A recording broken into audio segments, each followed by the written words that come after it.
In the fourth year of pursuing Mary, she finally agreed to marry me. But on the day of the wedding, she ran away with another man dressed in a suit. I chased after her without a second thought, but she said, "George, can't you be more magnanimous? He's in critical condition right now, and I must go to him. We can hold the wedding after." Just then, a notification sound suddenly rang in my ear. Ding dong, mission accomplished. A smile of relief spread across my face as I slowly let go. Since my freshman year, I have been a devoted pursuer of Mary. My level of attentiveness is simply astonishing. Whether day or night, as long as Mary has a need, I will immediately appear by her side, bringing water, delivering breakfast, saving seats. These are all trivial matters. To buy her a limited edition handbag, I would even stand in line for several hours in the rain. My classmates around me are puzzled by my behavior. They often mock me, questioning why someone with my own good qualities would humbly seek to please Mary, as if I couldn't survive without her. In fact, they were only partially right. In a sense, I really do feel that I can't live without Mary. At first, Mary always coldly rejected my advances because in her heart there was always a white moonlight of studying abroad. Later, perhaps my persistence moved her, or perhaps she found it convenient to have me around. She gradually got used to my presence. Occasionally, when we went out to have fun, she would invite me, but mostly it was to have me foot the bill. Her friends would call me brother-in-law on the surface, but behind my back, they were all mocking me. Mary was well aware of this, yet she never put a stop to it. The turning point happened in my sophomore year when Mary and her friends went camping in the mountains. On the way back, the car suddenly broke down in the middle of the night. She called me, but due to poor signal in the mountains, I couldn't hear the details clearly. I only vaguely heard her asking me to come pick her up before dawn. I hardly drove up the mountain when I arrived. I found that there were 5 of them, and I was only driving a small car.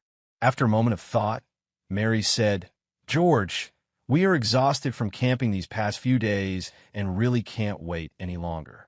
How about I take your car and drive them back first? Once we're out of the mountains and have a signal, we'll call a car to come pick you up." At that moment, a notification sound rang in my ears, and I agreed without hesitation. Mary drove away with her friends while I waited alone in the mountains all night, nearly freezing to death. Fortunately, I later encountered another group of campers on the mountain road, which led to my rescue. Because I caught a chill in the mountains, I had a high fever for several days and eventually developed pneumonia, which landed me in hospital. When Mary came to see me, she apologized with a reluctant expression, saying that after leaving the mountains that day, she had just heard that a friend was in trouble, and in her sadness, she went to a bar, forgetting about me. I lowered my head, not wanting her to see the expression on my face, and softly said, if it weren't for someone happening to come into the mountains, I might have frozen to death there.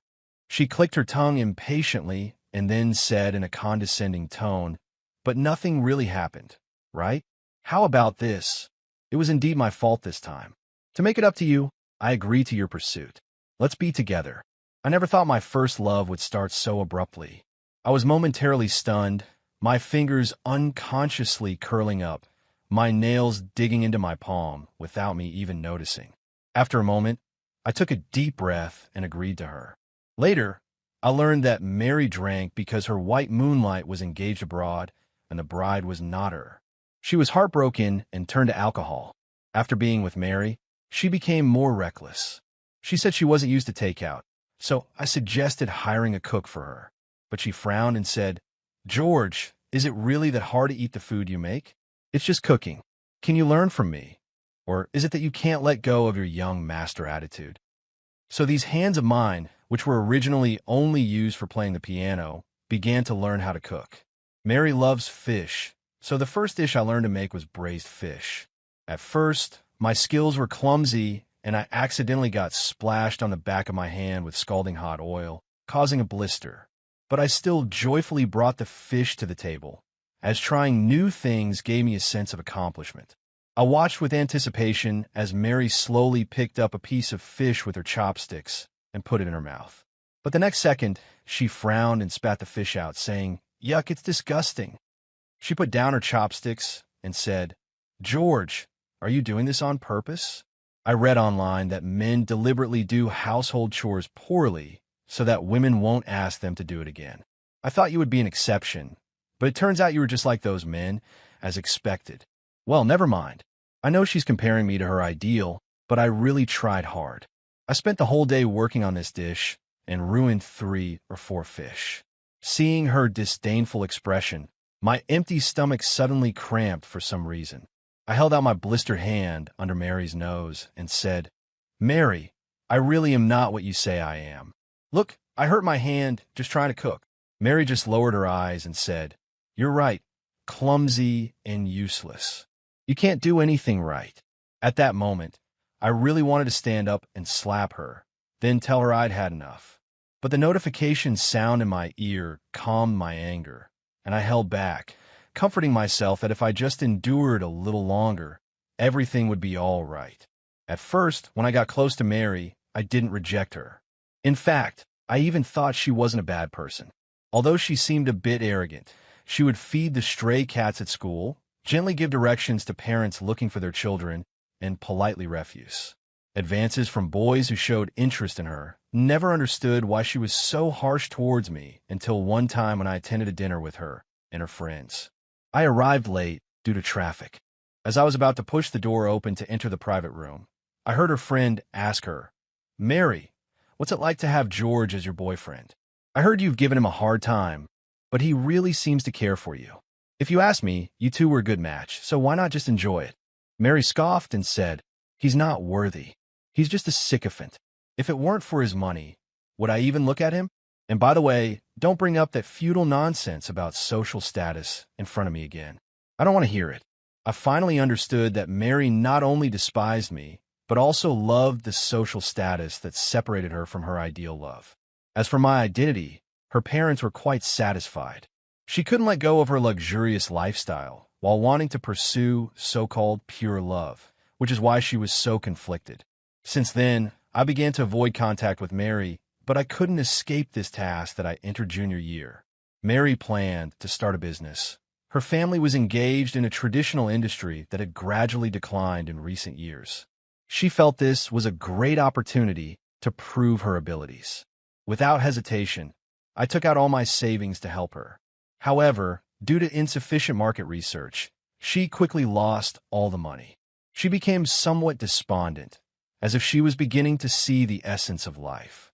That night, when the company went bankrupt, she drank a lot and held on to me, saying, "George, I'm glad to have you by my side." I slightly turned my head to avoid showing the disdain on my face, then gently asked her, "Mary, do you love me?" She didn't answer, only looked up as if to kiss me. My heart was filled with irony, and I stopped her kiss, saying, "Mary, I'm not forcing you. We can talk when you're ready. I'll go make you some hangover soup." In the 3 years we were together, we never had an intimate relationship. Every time I wanted to take a step further, she refused, citing her conservative beliefs. I didn't push it. After all, she wanted to remain pure for her ideal love, and I didn't want to force her. Later, with the support of her parents, Mary started her business again. This time, her company quickly began to thrive. The success in her career alleviated her mental stress, and her attitude towards me softened significantly. We spent the best year of our relationship together until her first love returned to the country to start a business and had a car accident, leaving me alone at the wedding. The wedding was an outdoor ceremony I meticulously designed, with a blue sky, lush green grass, and breathtaking scenery. Although I regret that the person standing opposite me to make vows is not someone else, I feel that this is something I owe to Mary as a form of repayment. Miss Mary, do you take Mr. George to be your husband in whatever circumstances you may encounter in the future, whether in good times or bad, in sickness or in health? Will you continue to respect him, embrace him, and never leave him?" Just as Mary was about to respond, her bridesmaid suddenly rushed over and whispered a few words in her ear. Mary's expression changed dramatically, and she turned and ran out of the venue. I chased after her, holding the ring and shouting, "Mary!" Everyone present today were prominent figures in the business world. My parents and I couldn't afford to lose face at the wedding of young Master George. The bride publicly ran away from the marriage, which was simply a tremendous humiliation. I held her hand and pleaded humbly, "Don't go. At least wait until our wedding is over. I'm begging you." Mary frowned and said, "George, be more generous. Tom is in the hospital, and his life is in danger. I need to go be with him. Isn't a matter of life and death more important than this false ceremony of a wedding?" I said, "I would marry you, and I will. We can have a more extravagant wedding later." After she finished speaking, I still held on to her hand tightly. She impatiently shook off my arm and threw her wedding dress onto me. At that moment, a loud notification sound rang in my ears. Ding dong. Congratulations to the host for completing the tormenting love task. Transaction completed. Wishing you a pleasant life ahead. My parents hurried over to help me, but I couldn't help but laugh softly. I am finally free. George, have finally broken free from the shackles. During the summer vacation after graduating from high school, I was sent to the hospital by the housekeeper due to frequent falls while walking. After a comprehensive examination, I was diagnosed with myotrophic lateral sclerosis, also known as ALS or Lou Gehrig's disease. The incidence of this disease is extremely low, affecting only 4 to 6 people per 100,000, but it is a more cruel terminal illness than cancer. That's why my parents rushed back from abroad overnight. My mom pretended to comfort me, saying she had arranged the best doctors for me overseas and that I would definitely get better. But behind my father's back, she was sobbing uncontrollably in his arms. In one hand, I held my college acceptance letter, and in the other, I clutched a note from the person I liked. My mind kept replaying the 4 smiles on my parents' faces, and I couldn't help but collapse on the bed and cry. My life had just begun, yet I was about to face death. How could I accept this? Just when I was filled with despair, something claiming to be a sadomasochistic system found me. It said its previous host had failed in their mission and had already died, but it needed energy to leave this world. If I was willing to temporarily bind with it and provide it with sadomasochistic value, it could heal my body. I wiped my tears and calmly asked, "Why should I trust you?" It said, "The results of tomorrow's re-examination will prove everything." As it turned out, the system indeed had this capability. The next day, all my body indicators returned to normal. The doctor was very confused and asked me to have regular checkups. Why was I chosen? I asked the system in confusion. It replied, "Because your attributes are most similar to my original host, which can reduce the energy consumption of rebinding." "Then this target for G?" I asked uncertainly, holding on to a glimmer of hope. But the system's answer quickly shattered my fantasy. "It will choose the person whose data is closest to the original target." Does she need to fall in love with me? No, you are a temporary host. You just need to love her, let her suffer emotionally and physically for you, and when the love-hate value reaches 100%, the system will automatically unbind from me. Actually, your real name is the dog-licking system, isn't it? In response, I heard a crackling sound of electricity. I agreed to the binding, and after the system went dormant in my body, I didn't have any more problems throughout the entire holiday. The doctor said it might have been a misdiagnosis, but only I know the truth. I was able to go to college as I wished, and my parents' faces once again showed smiles, except for that note buried at the bottom of the drawer, unseen by the light of day, that I can't tell anyone about the system. I don't know how long it will take to regain my freedom. Why should I delay her? Since I met Mary in my freshman year, the system prompted me to pursue her. Today, after she called off the wedding, for whole years have passed. It has finally come to an end. I stood up and walked to the center of the venue, a smile I couldn't suppress on my face. The guests below whispered among themselves, thinking I had gone mad with anger. I picked up the microphone and said, "I want to thank everyone present today for attending my wedding, but unfortunately, there has been a small situation.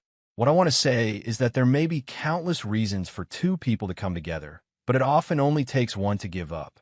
My bride, Mary, and I seem to be fated apart, and since that is the case, I hope this entanglement can be severed more thoroughly. I ask all the elders present to witness that from today on, I, George, will cut all ties with Mary and have no further relations." After I finished speaking, I bowed and left the stage. Mary's parents excitedly stopped me. "George, don't say things in anger. Mary is just being willful. It's just a moment of impulse. If you make a scene like this now, how will you two hold the wedding later?" After looking for so long, everyone around Mary thought I couldn't live without her.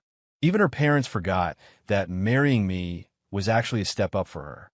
I smiled slightly and said, "Annie, there's no wedding to redo." "Excuse me?" Mary's parents still wanted to argue, but my parents instructed the security to stop them. On the way home, I felt an unprecedented sense of ease. My mom looked at me and asked, "Have you made up your mind?" I replied softly, my eyes a bit moist. When I first started pursuing Mary, my parents thought I was just... As a young person experiencing the fervor of first love, I often sacrificed my self-esteem for her. They sensed something was wrong and even suspected I had been cursed. For a while, they forced me to break up with Mary, but no matter how they tried to persuade me, I remained silent. In the end, they had no choice but to accept my relationship with Mary, which inadvertently gave her more leverage over me. When the night was deep and quiet, I still felt that the experiences of this day were somewhat unreal. Has it really ended like this? I no longer have to keep my phone on 24 hours a day for anyone, and I no longer have to force myself to greet her with a smile in response to her difficult demeanor. I sat up in bed and took out the note that had been pressed under the drawer for 4 years. As the years passed, the paper had slightly yellowed, and it only had one sentence written on it. "Okay, let's go watch the sunrise." I think the morning light that was missed at 18 will probably never shine on 22-year-old George again. When Mary came to the door, our whole family was happily having breakfast. After the butler announced her arrival, the atmosphere at the dining table instantly became tense. My parents were both cautiously watching me. Seeing this, I felt a sharp pain in my heart and immediately said, "Get her out of here. If she doesn't leave, throw dirty water on her." The butler looked troubled and said, "Young master, we don't have any dirty water in our house." My dad coughed twice, smiled, and said, "Isn't the garden being fertilized recently? Use that, mix it with some water." Mary had been splashed with water for 3 consecutive days, yet she still lingered at my doorstep every day. I was indeed feeling a surge of anger that I hadn't expressed, so I had the butler let her in. In the garden, I sat under the sunshade, leisurely sipping orange juice. Mary stood under the blazing sun, her makeup slightly smudged, frowning at me, and said, "George, what's wrong with you? How dare you treat me like this? I even texted you to apologize. What more do you want? It's just a wedding. If you keep this up, I really won't go through with it." I looked at her in a flustered state and suddenly laughed. "Mary, you don't really think I want to marry you, do you? Admittedly, you're beautiful and come from a bit of money, but I've never lacked those things, and I even have more." I hadn't finished speaking when Mary widened her eyes as if she had never known me. Indeed, in the past, at friend gatherings when she asked me to play the piano, I played. When she asked me to pay the bill, I paid without any complaints. Now, in her eyes, my behavior must seem like a dog licking and then biting. I can't help but think back to the beginning of the strategy, because the increase in emotional pain was so small. I was afraid I would really exhaust my life. So I started to try hard to fall in love with Mary, paying close attention to her preferences and understanding her thoughts. However, the more I learned, a flamboyant young man, and the other was a cold top. Performing girl in high school, I was complacent about my studies because of my decent family background. However, my deskmate Lily was completely different. She was a year younger than me and had skipped a grade. She was focused and serious in class, and she was well known as the top student in our grade. I often watched her with her glasses on, looking indifferent, and couldn't help but tease her. She always looked at me seriously and said, "Classmate George, please pay attention or you'll be last in the next exam again." Later, I found out that she really liked those small candies wrapped in colorful paper, so I bought a whole jar and gave it to her. Her eyes sparkled as she looked at the candy and then at me. That expression deeply etched in my heart, making it hard for me to forget for a lifetime. Later on, perhaps moved by her dedication to studying, I also began to work hard. Problems that could clearly be solved by hiring a tutor, I insisted on having her explain them to me. She would take a pen and repeatedly work through the problems on scratch paper for me, then ask if I understood. If I said I did, she would praise me with words like, "George, you're very smart," or "George, you've made great progress," which are the kind of things one might say to a child, but I found them particularly encouraging at that time. Only I knew that Lily, on the surface, was a super academic representing the school in the provincial competition, but behind the scenes, she was a little bookworm who would even forget to eat. Gradually, I found that the little bookworm cherished every book she had, even her textbooks. She loved eating the fish her mother made and could eat it for 3 days straight. She always read science magazines, determined to become a scientist, and said that girls could shine and make contributions in the field of research as well. Unknowingly, it seems that I have started to like this little bookworm a bit. The day before the college entrance examination, I leaned over my desk watching Lily as she focused on solving problems and softly said, "Lily, after the exam is over, can I go watch the sunrise with you?" Lily's pen paused for a moment. Her eyelashes fluttered gently, but she didn't say anything. After returning home, I found that note in the book. Unfortunately, at the end of the story, I broke my promise. Today, seeing Lily again, she has changed a lot. The once clunky black frame glasses have been replaced with stylish gold-rimmed ones, and the short hair that was once criticized for being unattractive has grown long. Her height has shot up from 155 centimeters to 170 centimeters. Now, when she walks out, she is undoubtedly a goddess of restraint. She didn't ask me why I missed the appointment, nor did she show the surprise and enthusiasm that should come with a reunion of old classmates. Aside from initially calling my name, she referred to me as Assistant George the rest of the time. I didn't want to be a scientist, so how do I end up studying medicine? I couldn't help but ask. She replied coldly, "There is no difference. They all contribute to humanity." I guess I have really been influenced by Mary's invisible pull. If it were George 4 years ago, he would definitely have bluntly said, "Little bookworm, why are you so cold to me?" But now, I no longer have that courage. That day, as I just walked out of the company door after work, I was stopped by a stranger. He was wearing a t-shirt and looked like the kind of male college student that girls are into these days. He said, "Mr. George, I am Tom. Could you please help me?" I had heard the name Tom countless times from Mary. It is said that he's a boy whom Mary had supported during her charitable work. I had never been interested in this and had never seen his photo. I glanced at Lily, who was following closely behind me after work.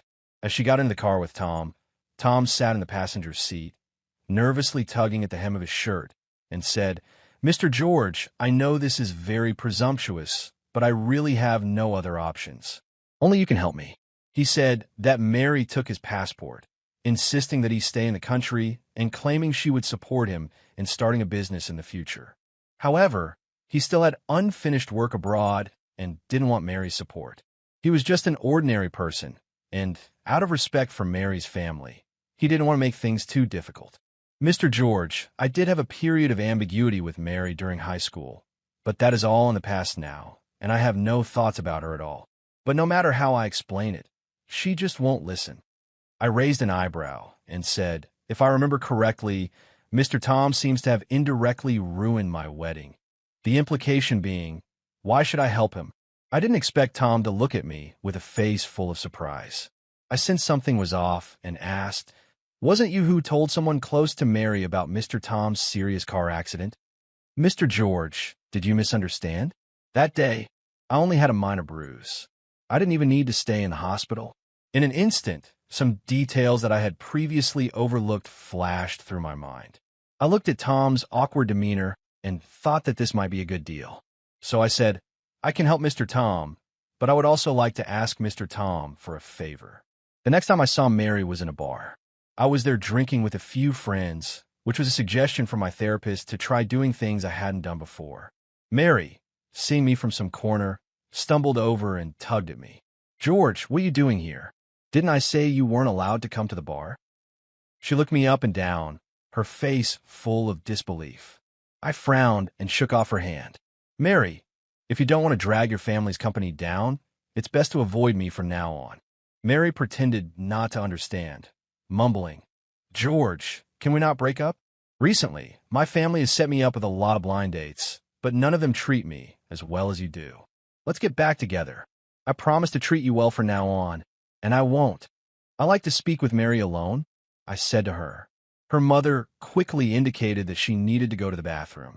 Mary said, with a hint of pride, George, you really can't forget me. Seeing her self-righteous expression, I couldn't help but laugh out loud. Then I tossed a voice recorder to her. Mary looked at me, asking, what is this? I replied, it is something that can completely shatter your psyche. Mary pressed the play button, and Tom's voice came through. Mr. George, to be honest, I really hate Mary right now, but her family has done me a favor, and I can't break ties with them. I've turned her down countless times, but the more I refuse, the more she thinks I truly love her and that I'm not with her for her own good. It's just so self-righteous. I've had enough of it. I went abroad to get away from her. Before the recording finished playing, Mary violently threw the voice recorder out. She said, George, do you think this will make me love you? You're just a sycophant. Even when given the chance to rise, you can't seize it. Now you want to slander Tom? He'll tell you the truth. It was Tom who invited me to go abroad. I smiled and said, think what you want. I came here today just to see you off, Mary. It must feel terrible to be completely denied by someone. Do you know why, when you started your business, I only provided the money but never introduced you to my family's resources? It's because I never loved you at all. If spending a little money could solve the problem, why would I involve my own company? Today we can consider everything settled. After saying that, I turned and left, leaving Mary fuming behind me. The white moonlight she thought was hers actually found her tiresome. The infatuated lover she believed had never loved her at all. There is still a day left until the time I agreed with Lily, so I directly called the makeup team to come over. After a long time of fussing around, I still wasn't satisfied. I remember when I was a child, my dad said that free things are the most expensive, like love, like air. Ever since I missed my appointment 4 years ago, I haven't gone to the beach to watch the sunrise again. Lily said she would wait for me at home at 5 o'clock in the morning. I was so anxious that I couldn't sleep at all, so I drove to her house early and parked downstairs. To my surprise, her bedroom light was actually on. I picked up my phone and sent her a message. Lily, are you asleep? But it seems like you forgot to turn off the lights. When Lily opened the car door and sat in the passenger seat, a hint of embarrassment flashed across her usually expressionless face. I asked her, why did you come so early? She looked at me, lowered her eyes, and said, I'm afraid my heart suddenly aches. It's my fault that I said this time it will never happen again. From now on, it will never happen.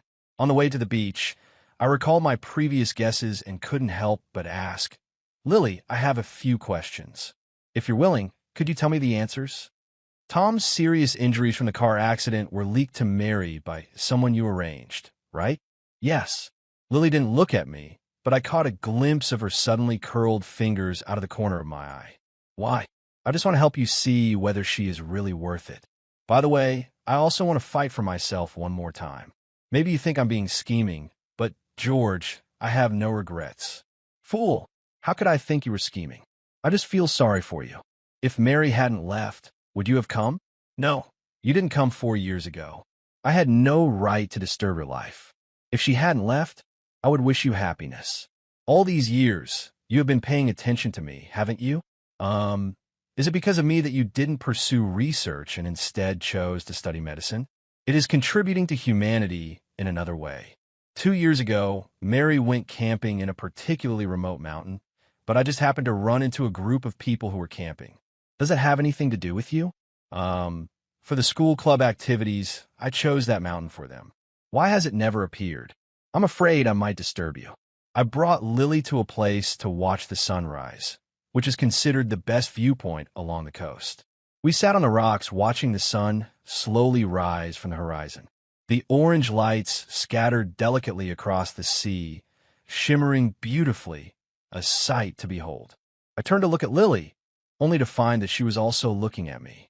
A faint blush appeared on her face, and for a moment, I couldn't tell if it was the sunlight reflecting on her face or if she was blushing. Her eyes were clear, and she softly asked me, "George, we watched the sunrise together. Do you still like eating candy?" I smiled slightly and said, "I like it. I've always liked it. I just like it." Extra chapter.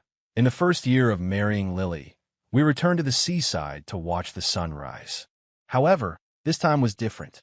I brought her to a rock and said to her, "There's a secret about time here." She reached out her hand to carefully explore the stone and finally discovered something different. At the lower part of the stone, there were 4 letters Lily carved there, varying in depth. I said, "Every year on that day, I come here to watch the sunrise. Each time I watch, I carve a character. Occasionally, I fantasize about you suddenly appearing in front of me. Now the fantasy has come true." Lily buried her head in my arms and sniffled. I lowered my head and kissed her forehead. When we were in school, everyone around thought Lily was very aloof and unwilling to play with her. Only I knew that she just wasn't good at dealing with people. I don't want to pick stars. I want to run toward the bright moon.